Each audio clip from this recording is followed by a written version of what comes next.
পুরো পৃথিবীতে জম্বিদের রাজত্ব। তারা সবখানেই। কোথাও এমন কোনো জায়গা নেই যেখানে জম্বিরা নেই। এমন একটা পরিবেশ থেকে জেরি তার পরিবারকে নিয়ে সুরক্ষিত থাকতে অদম্য লড়াই করে যাচ্ছে। ভাইরাসের উৎপত্তি স্থল খুঁজতে সেনাবাহিনীর সাথে কাজ করে যাচ্ছে। অসাধারণ এই জম্বি সার্ভাইভাল মুভিটির নাম ওয়ার্ল্ড ওয়ার জেড। মুভিটি 2013 সালে মুক্তি পায়, যার IMDb রেটিং 7। তাহলে চলুন আজকের এই এক্সপ্লেনেশন শুরু করা যাক। গল্পের শুরুতে দেখানো হয় জেরি একজন সাবেক UN সেনা কর্মকর্তা।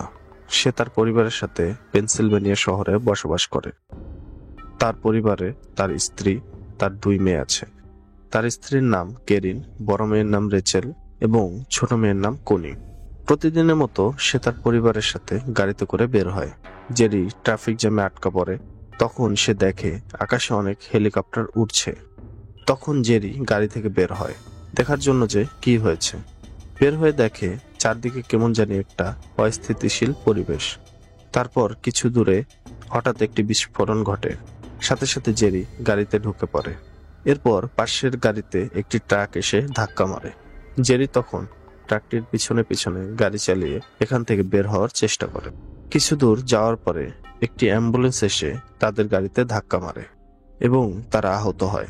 তারা গাড়ি থেকে বের হয় এবং দৌড়াতে থাকে। দৌড়ানোর সময় জেরি লক্ষ্য করে কিছু মানুষ উচ্ছৃঙ্খলভাবে একে অপরকে কামড়াচ্ছে। কামড় খাওয়ার 10 থেকে 12 সেকেন্ডের মধ্যে সেই মানুষটিও উচ্ছৃঙ্খল হয়ে পড়ছে। সেও তখন আরেকজনকে কামড়ানো শুরু করছে, ঠিক যেন শারীরিক কোনো নিয়ন্ত্রণ থাকছে না। এসব দেখার পরে জেরি তার পরিবারকে নিয়ে একটি গাড়িতে করে কোনো রকম এখান থেকে বের হয়। হঠাৎ জেরির বড় মেয়ে রেচেলের শ্বাসকষ্ট শুরু হয়। তারা ব্যাগে ইনহেলার খোঁজে কিন্তু পায় না। তখন জেরি বলে কাছাকাছি কোনো ফার্মেসি থেকে ইনহেলার কিনে নিতে হবে। তখন জেরির বন্ধু থেরি কল দেয়। থেরি মূলত UN সেনাবাহিনীর ডেপুটি জেনারেল। তখন জেরি বলে, থেরি, এসব হচ্ছেটা কি? থেরি বলে, আমিও কিছুই বুঝে উঠতে পারছি না। তখন জেরি বলে, আমাদের এখান থেকে বের করো। থেরি বলে, আমি একটা হেলিকপ্টার পাঠাবো তোমাকে নেওয়ার জন্য। কোথা থেকে পিক আপ করবে সেটা আমি 1 ঘন্টা পরে ফোন করে জানিয়ে দেব। এটা বলে থেরি ফোন কেটে দেয়। তারপর জেরি নিউ জার্সির একটা ফার্মেসিতে যায়, গিয়ে ইনহেলার খুঁজতে থাকে। জেরি সেখানে গিয়ে দেখে সবাই এলোমেলোভাবে ফার্মেসিতে ছোটাছুটি করছে এবং নিত্য প্রয়োজনীয় সামগ্রী সংগ্রহ করছে। জেরি ইনহেলার নিয়ে সেখান থেকে বের হয়ে আসে। এসে দেখে রেখে যাওয়া গাড়িটি সেখানে নেই, কে যেন সেটা নিয়ে গেছে। তারপর জেরি থেরিকে ফোন দেয়। ফোন দিয়ে বলে, আমরা নিউ জার্সিতে আছি, আমরা এখানে ফেসে গেছি, বড় একটা বিল্ডিং এর উপরে উঠতেছি। তুমি কি একটা হেলিকপ্টার এখনই পাঠাতে পারবে? তখন থেরি বলে, এখন পাঠানো সম্ভব না, কালকে সকালে সূর্য উদয়ের সাথে সাথে আমি একটি হেলিকপ্টার পাঠাবো। তখন জেরি বলে, ঠিক আছে, আমরা বিল্ডিং এর ছাদ থেকে সিগন্যাল দেব। এটা বলে জেরি কল কেটে দেয়। জেরি দেখে এখানেও জম্বিরা চলে এসেছে। তখন জেরি সাথে সাথে বিল্ডিং এর ভেতরে ঢুকে পড়ে এবং সিঁড়ি দিয়ে উপরে উঠতে থাকে। কিছুক্ষণ পরে তারা খেয়াল করে তাদের ছোট মেয়ে কোনি তাদের সাথে নেই। তারপর তারা খোঁজাখুঁজি শুরু করে। তারা দেখে কোনি একটি অ্যাপার্টমেন্টের বাইরে দাঁড়িয়ে চিৎকার করছে, আমাকে ভিতরে নাও, আমাকে ভিতরে নাও। তখন তারা সেখানে গিয়ে দেখে একটি পরিবার সেখানে রয়েছে। জেরি ও তার পরিবার তড়িঘড়ি করে সেখানে ঢুকে পড়ে। সেই পরিবারটি মূলত জম্বিদের আক্রমণ থেকে বাঁচার জন্য সেখানে আশ্রয় নিয়েছে। তারা জেরিদের খাবার দেয় এবং বিশ্রামের জন্য জায়গা দেয়। সেই পরিবারের ছোট ছেলেটির নাম হলো টমাস। জেরি ও তার পরিবার সেখানে রাতে অবস্থান করে এবং সূর্য উদয়ের আগে আগে সিদ্ধান্ত নেয় তারা বিল্ডিং এর ছাদে উঠবে। তখন জেরি টমাসের বাবাকে বলে, আপনারাও চলুন আমাদের সাথে, তাহলে আপনারাও বেঁচে যাবেন। তখন টমাসের বাবা বলে, না, আমরা যাব না, আপনাদের প্রয়োজনীয় কিছু লাগলে এখান থেকে নিয়ে যেতে পারেন। তারপর জেরি ও তার পরিবার সেখান থেকে বের হয় এবং ছাদের উদ্দেশ্যে সিঁড়ি দিয়ে উঠতে থাকে। জম্বিরাও তাদের পিছে পিছে উপরে উঠতে থাকে। তারপর জেরি কোনো রকম জম্বিদের প্রতিহত করার চেষ্টা করে। জেরি দেখে টমাসও চলে এসেছে তাদের পিছে পিছে। ঠিক তখনই হেলিকপ্টার চলে আসে এবং কোনো রকম জেরি তার পরিবারকে নিয়ে হেলিকপ্টারে উঠতে সক্ষম হয়। এরপর হেলিকপ্টারে করে তাদেরকে UN নেভির জাহাজে নিয়ে আসা হয়। তাদেরকে একটি কেবিন দেওয়া হয়। জেরি এখানে এসে দেখে পুরো দেশকে সাপোর্ট দেওয়ার জন্য এখানে একটি ইউনিট গঠন করা হয়েছে। থেরি জেরিকে বলে, এটা কি ধরনের ভাইরাস তা এখনো জানা যায়নি, তবে এটি অলরেডি পুরো পৃথিবীতে ছড়িয়ে পড়েছে। ভ্যাকসিন বানাতে গেলে আমাদের এই ভাইরাস সম্পর্কে জানতে হবে, কোথা থেকে শুরু হয়েছে এটি জানতে হবে। এটা জানার জন্য আমরা ডক্টর ফ্যাশব্যাককে সাউথ কোরিয়া পাঠাচ্ছি এবং তার সাথে পুরো একটি মিলিটারি টিম যাচ্ছে। জেরি, তুমিও তাদের সাথে সেখানে যাবে। জেরি বলে, না, আমি যেতে পারবো না, আমার পরিবার আছে আর আমি এই কাজ ছেড়ে দিয়েছি। তখন একজন সেনা কর্মকর্তা বলে, এখানে যারাই আছে তাদের সবারই পরিবার আছে এবং আমরা সবাই কাজ করছি আমাদের পরিবারকে এবং দেশকে সুরক্ষিত রাখার জন্য। আপনি যদি আমাদের কোনো কাজে না আসেন তাহলে আপনাকে ও আপনার পরিবারকে এখান থেকে বের করে দেব। এখানে যারাই আছে তারা তাদের পরিবারকে নিয়ে থাকতে পারছে কারণ তারা কোনো না কোনো কাজে সংযুক্ত আছে। তারপর জেরি বলে, ঠিক আছে, আমি আমার পরিবারের সাথে কথা বলে দেখি। জেরি কেরিনের সাথে কথা বলে। কেরিন বলে, তুমি যেতে পারবে না। জেরি জানায়, আমি যদি না যাই তাহলে তারা আমাদের এই শিপ থেকে নামিয়ে দিবে। জেরি তার পরিবারকে রাজি করিয়ে সাউথ কোরিয়ার উদ্দেশ্যে রওনা দেয়। তারা কোরিয়ায় এসে দেখে কন্ট্রোল টাওয়ার এবং এয়ারপোর্টে কোনো লোক নেই। তারা এয়ারপোর্টে ল্যান্ড করে। প্রচুর বৃষ্টি হচ্ছিল। ল্যান্ড করার পরে তারা এয়ারপোর্টে প্লেন থেকে নামে। এমন সময় একটি জম্বি এসে তাদেরকে আক্রমণ করে। সেনাবাহিনী গুলি করে জম্বিকে মেরে ফেলে। এসব দেখে ডক্টর ফ্যাশব্যাক ভয়ে দৌড়ে প্লেনে উঠতে যায়। তখন পা পিছলে পড়ে গিয়ে সে মাথায় আঘাত পেয়ে ওখানেই মারা যায়। গুলির শব্দে আরো জম্বি এসে আক্রমণ শুরু করে। তখন কোরিয়ান সেনাবাহিনী সেখানে চলে আসে এবং তাদেরকে নিজেদের বেস ক্যাম্পে নিয়ে যায়। বেস ক্যাম্পে এসে জেরি তাদেরকে জানায় যে ছেলেটি মারা গিয়েছে সে একজন ডক্টর ছিল, সে আমাদের সর্বশেষ ভরসা ছিল। সে মূলত পরীক্ষা নিরীক্ষা করে ভ্যাকসিন তৈরি করত, কিন্তু আমাদের এখন শেষ ভরসাটাও নেই। আমরা মূলত এখানে এসেছি এই ভাইরাসের সম্পর্কে আরো বিস্তারিত জানতে। তখন কোরিয়ান সেনাবাহিনীর ক্যাপ্টেন জেরিকে জিজ্ঞাসা করে, তারা এই জায়গার খোঁজ কিভাবে পেল? তখন জেরি বলে, সপ্তাহখানেক আগে এখান থেকে একটা ইমেইল করা হয় যেখানে লেখা ছিল জম্বি। তারপর কোরিয়ান ক্যাপ্টেন জেরিদের একটি বেসমেন্টে নিয়ে যায়। গিয়ে দেখায় যে এখান থেকে কোরিয়ায় জম্বি আক্রমণ শুরু হয়। এটা মূলত একটি চিকিৎসা কেন্দ্র। এখানে একজন কোরিয়ান সৈনিক রোগীকে আনা হয়।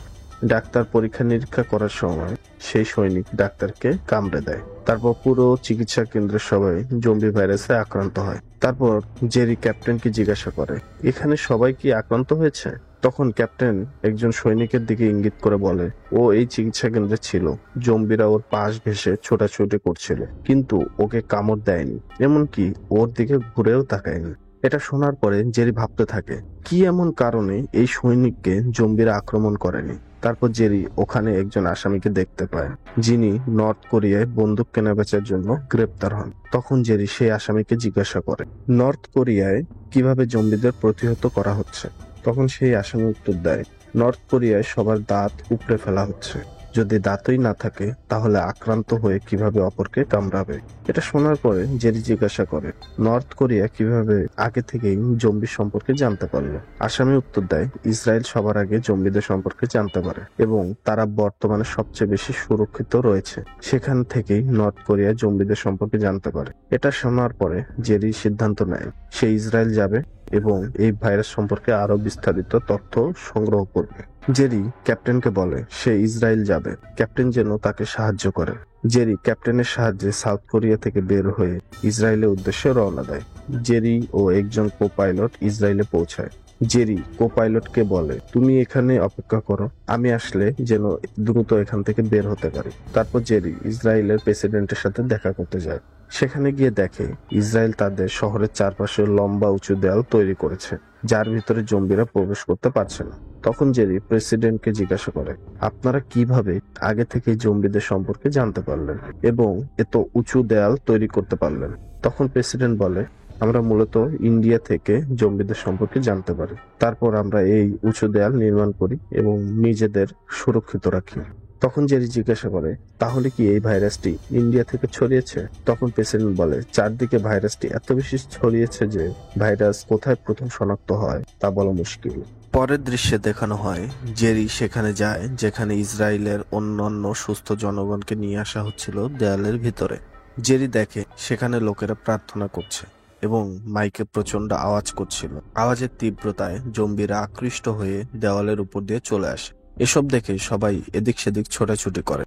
তখন ইসরায়েলি সেনাবাহিনীর ক্যাপ্টেন সেগেন জেরিকে নিয়ে নিরাপদ স্থানে যাওয়ার জন্য দৌড়াতে থাকে। জেরি দৌড়ানোর সময় খেয়াল করে একজন লোকের পাশ দিয়ে জম্বিরা দৌড়াচ্ছে, কিন্তু তাকে কোনো রকম আক্রমণ করছে না।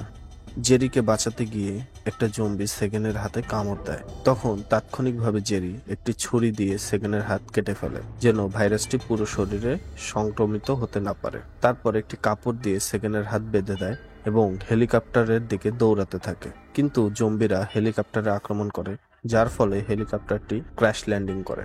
এদিকে এয়ারপোর্টে রেখে আসা কো পাইলটকে খবর দেওয়া হয় জেরিকে নিয়ে আসার জন্য যে হেলিকপ্টারটি পাঠানো হয়েছে সেটি ক্র্যাশ ল্যান্ডিং করেছে।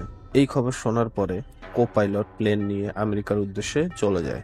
জেরি এয়ারপোর্টে এসে দেখে তার প্লেনটি সেখানে নেই। তারপর সে একটি যাত্রীবাহী বিমান দেখে এবং সেটিতে উঠে পড়ে। প্লেনের জানালা দিয়ে জেরি দেখতে পারে জেরুজালেম একটি মৃত্যুপুরীতে পরিণত হয়েছে। তারপর জেরি স্যাটেলাইট ফোনের মাধ্যমে থেরিকে কল দেয়, দিয়ে বলে আশেপাশে কোনো ভ্যাকসিন রিসার্চ সেন্টার আছে কিনা, WHO বা অন্য কোনো সংস্থা। তখন থেরি বলে, তুমি এখন কোথায় আছো, আমাকে সেটা বলো। তখন জেরি ফোনটি পাইলটকে দেয়। কিছুক্ষণ পরে পাইলট কথা বলে জেরিকে জানায় কিছু দূরে ওয়েলসের কার্ডিফ এয়ারপোর্টের পাশে একটি WHO রিসার্চ সেন্টার আছে, সেখানে আমরা ল্যান্ড করব। এটা শুনে জেরি তার নিজের সিটে এসে বসে। কিছুক্ষণ পরে এয়ার হোস্টেস প্লেনের ওয়াশরুমের দরজা খুললে সেখান থেকে একটি জম্বি বের হয়ে আসে এবং তার ঘাড়ে কামড় বসিয়ে দেয়। তারপর পুরো প্লেনের সবাই জম্বিতে পরিণত হতে থাকে এবং একে অপরকে কামড়াতে থাকে। একটা পর্যায়ে জেরি কোনো উপায় বুঝতে না পেরে সেগেনের কাছে থাকা একটি গ্রেনেড নিয়ে প্লেনের অপর প্রান্তে ছুড়ে মারে এবং গ্রেনেডটি বিস্ফোরিত হয়ে প্লেনের অর্ধেক অংশ ভেঙে ফেলে। পরে ভাঙা অংশ দিয়ে বাতাসের চাপে জম্বিরা সব বের হয়ে পড়ে যায়। কিছুক্ষণ পরে প্লেনটি কার্ডিফ এয়ারপোর্টের পাশে ক্র্যাশ ল্যান্ডিং করে। জেরির জ্ঞান ফিরলে সে দেখে একটি লোহার টুকরা তার পেটের মধ্যে গেঁথে গেছে। সে কোনো রকম দাঁড়িয়ে সেগেনকে খুঁজতে থাকে। কিছুক্ষণ পরে সেগেনকে খুঁজে পায়। তারপর সেগেন ও জেরি হেঁটে পাশের WS রিসার্চ সেন্টারে যায়। রিসার্চ সেন্টারের সামনে গিয়ে জেরি অজ্ঞান হয়ে পড়ে। এদিকে দেখানো হয় UN নেভির জাহাজে নৌবাহিনীর কমান্ডার জানতে পারে কার্ডিফ এয়ারপোর্টে ল্যান্ডিং করতে চাওয়া প্লেনটির সাথে তাদের যোগাযোগ বিচ্ছিন্ন হয়ে গেছে। তারপর কমান্ডার থেরিকে জানিয়ে দেয়, আমরা জেরির পরিবারকে আর এখানে রাখতে পারবো না। এখানে মূলত শুধু তারাই থাকবে যারা দেশের জন্য কিছু করতে পারবে। এটা শুনে থেরি বলে, স্যার শুধু 48 ঘন্টাই হয়েছে, আমরা আরো কিছু সময় দেখতে পারি। আমি জেরিকে ওয়াদা করেছিলাম আমি তার পরিবারকে সুরক্ষিত রাখবো। ক্যাপ্টেন কোনো কথা শুনে না। সে জেরির পরিবারকে নোভা স্কটিয়া রিফিউজি ক্যাম্পে পাঠিয়ে দেয়। WHO রিসার্চ সেন্টারে জেরির চিকিৎসা করা হয়। তার জ্ঞান 72 ঘন্টা পরে আসে।